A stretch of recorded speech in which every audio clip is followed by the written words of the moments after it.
Boy! Kevin Spacey's brother is a limo-driving Rod Stewart impersonator. Yep, there's one in every family. Damon Wayans defends Bill Cosby by calling the victims unrapeable. In related news, he's presenting his new starting role in the movie I'm a Piece of Shit. Anish Kapoor Queen's vagina sculpture has been vandalized again. Authorities are calling the vandals to stop messing with Queen's vagina. Ew. Anticipation builds as Stephen Colbert ditches his persona for something real in The Late Show. We don't know how it's gonna be, but it's gonna be like prom night. It can be the best thing ever, or it can be a bloodbath ending with you crushing your enemies with your psychic powers. My name is Chumel Torres, and this is So Pulso, baby.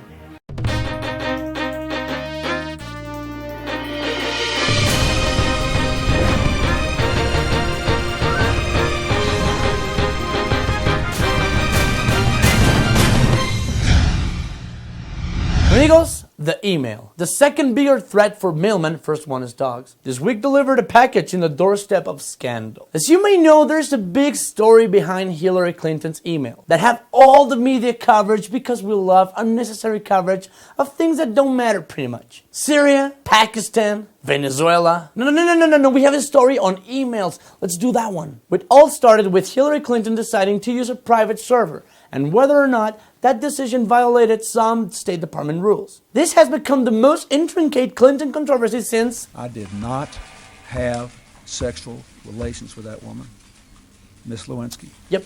Of course, this is being strongly promoted by political rivals on the campaign trail because politics is like the Titanic. If you can grab someone to float and survive, you're definitely gonna do it. Even if the door is big enough for the two of you, isn't it, Rose? Isn't it, you self-entitled brat? This dispute has led to lawsuits, General Inspector investigations, and an FBI inquiry. But now, this has federal judges and committee chairs on Capitol Hill demanding answers about who knew what, when, and how. This claim, part by political intentions and part by gossip, has raised with 6,000 pages of emails set to be posted according to the judge order requiring monthly releases under the Freedom of Information Act. Because what you do when you're a Secretary of State, it's not only your will. Instead, is the will of all the people that you represent. In this scandal, we also knew important matters in the logistics of her job, like a glass of iced tea required 2 people of her staff. Yes, one who will receive the email and the other one who actually go for it. Bureaucracy. I'm hungry. I'll order the burger.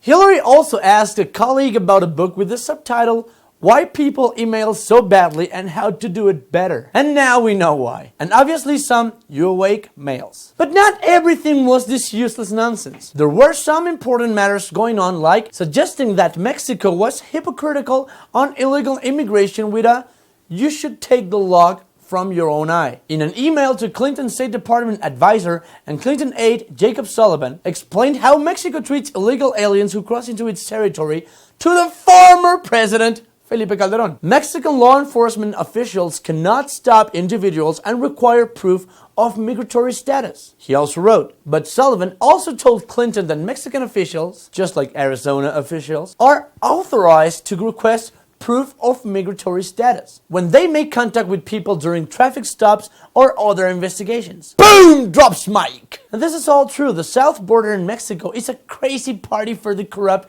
immigration officials. Only with the fact that in this party the immigrants are not having so much fun. But Sullivan goes on, and in the mail he wrote, they do this in practice routinely. Frequently, individuals who cannot prove legal status are referred to the INM, the Mexican equivalent of U.S. Customs and Border Protection. In practice, Mexican government authorities at all levels engage in inhuman treatment of migrants, mostly Central Americans heading to the U.S. We only need to remember that the primary way of transportation for these immigrants is called the beast. Yeah, the beast! Like riding a motherfucking bear or an angry wife after telling her that she looks a little fat. And he finishes. These abuses have been well documented by international human rights groups as well as by multiple documentary and news media reports. But then Hillary takes the mic and she drops it with this killer. Another example of you should take the log from your own eye before criticizing the speck in your neighbor's. Bukayasha! But with Hillary saying that she didn't do anything illegal, this email madness will have a lot of hype these days. And if the Hillary team thought that they have it really easy with an idiot running on the other side, this time, maybe, they should take the log from their own eye.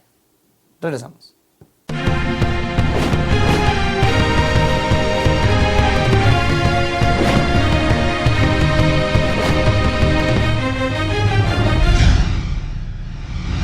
This is the Flash! Intelligence. Something that beautiful people don't need at all. This week was the hidden telephone in the shoe of surveillance. Well, this is because we recently found out that the FBI spied on Colombian author Gabriel Garcia Marquez for 24 years. But why? Was the FBI conducting an investigation about the mysterious hurricane in Macondo? Were they trying to find out why no one writes to the colonel? Did the Chronicle of a Dead Foretold left no room for suspects, yet nobody was arrested? No, amigos? The reasons of the investigation remains unclear, but apparently they were spying on Gabriel Garcia Marquez just because he was a Colombian who has just traveled to the United States to help establish a Cuban government news service and later became a high-profile leftist and friend of Cuban dictator Fidel Castro. You know, nothing. Welcome to the United States, Mr. Garcia Marquez, land of the free. Great, isn't it? Thank you, Mr. Totally Unsuspicious Immigration Officer. Is this your first time in America, sir? Yes it is. Are you a socialist? What? Were you in Dallas, Texas on November 22nd on 1963? Sir? I'm sorry, what the fuck are you talking about? Are you friends with Gloria Estefan, senor? Who? Is it true that you wrote, "Come on, shake your body, baby, do the conga, and President John Flynn any longer"? I don't know who said that. I don't know. Is that a secret code to murder Reagan, amigo? I just want to go to Disneyland, but that's okay, I mean. The FBI declassified and released 137 pages of the file per request of the Washington Post, making it unclear what triggered the agency's interest in the writer, because the fact that he was a Colombian, leftist writer, friends with America's public enemy number one, trying to establish a Cuban news service, has nothing suspicious at all. We at El Pulso would like to believe that what moved the feds was a compromised interest in making our beloved Gabriel feel at home. You know, like in Latin America. Watched, unsafe, and not so free at all. Amigos, language. The main reason why Babel didn't finish his tower, or why everyone is asking for closed caption in our US show. Well, language appears today in the news dictionary thanks to Sarah Palin. Yes, the former vice presidential candidate and Tina Fey's dumb clone added her voice to a controversy ignited by Donald Trump, criticizing that Jeff Bush as he spoke very fluent Spanish during a Republican ad. Como ustedes, yo también quiero soluciones para nuestros grandes problemas. Y es por eso que es vital elegir a líderes como Cory Gardner. Here's a CNN interview where the Captain America groupie sends an important message to all the immigrants. We have to speak American. I think we can send a message to say, you want to be in America? A, you better be here legally or you're out of here. B, when you're here, let's speak American. American, because that's a language. And because America is a country and not a continent, of course American is a language. Look, when we travel abroad, we always try to speak the country's language because we respect them. Even when we receive tourists, we try to speak their language in our own country, no matter how dumb we sound. In Mexico, siempre eres welcome, Palin. From the desk of El Pulso, we would like to congratulate Jeff Bush for his great Spanish and his great political perception of the Latino vote. And to Miss Palin, we hope she never Googles her name with the words gringa pendeja, because she's gonna find a lot of shit. Life is too short to worry about what other people think about you. This is a quote that you believe that Marilyn Monroe said, which not, and you share on Facebook. And this statement makes a lot of sense when you see her face. But what about when you don't care what other people thinks and you look like this? Kim Davis, a 49-year-old woman who lives in Rowan Country, Kentucky, who denied same-sex marriage licenses due to her religion. Guys, go against the odd only works when you're trying to convince your girlfriend that you're not the guy in that photos kissing her cousin. Not when Supreme Court ruled gay marriage being legal in all 50 states. And your only job is giving wedding licenses. Not your fucking opinion. Señorita, can I have 4 tacos, please? Okay, 4 tacos, and for you, sir? I would like a salad, please. What are you saying? Yeah, I would like a salad with ranch dressing, please. But this is a tacos place, cabrón! Yes, but in your menu you have salads, and I'm a vegetarian, lady. No, señor, not in this place. You come here, you sit, and eat your tacos like your friend. So, what's it gonna be? Tacos de carne asada o tacos de carnitas? A ver, dime. You can do whatever you want. No. In the menu, salad. No, sir. This is a tacos place. You're gonna eat a taco or fuck it off. Maybe Miss Davis didn't get the love wins memo, maybe because she doesn't even know what a hashtag is, or maybe she was tired of torturing his favorite book author. But you better be a Christian role model to preach about it. And of course she's not. Kim Davis has been married 4 times, even when the Bible says you can't do it. So it's like hating gays but loving lesbian porn. Kim Davis has been sentenced to jail for refusing to issue same-sex marriage licenses. And because of this, the discussion about freedom of speech and religion is the main topic in social media. And because we love to fight. And for this particular matter, being in jail is nothing in comparison to other places where women not only don't have freedom of speech, but write a vote, drive a car, or even show their face. Unfortunately, we can't see Kim's face.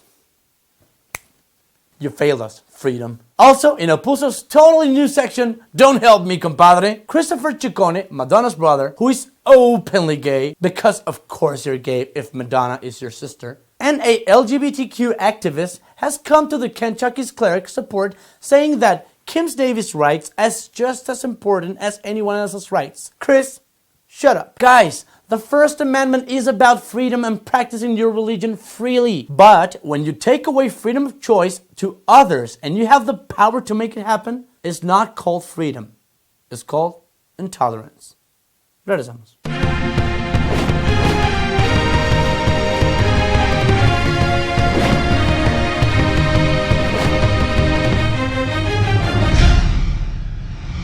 Syria. The answer I give when I'm a bit drunk and someone asks me what I want for breakfast. Syria. This week has been struggling again.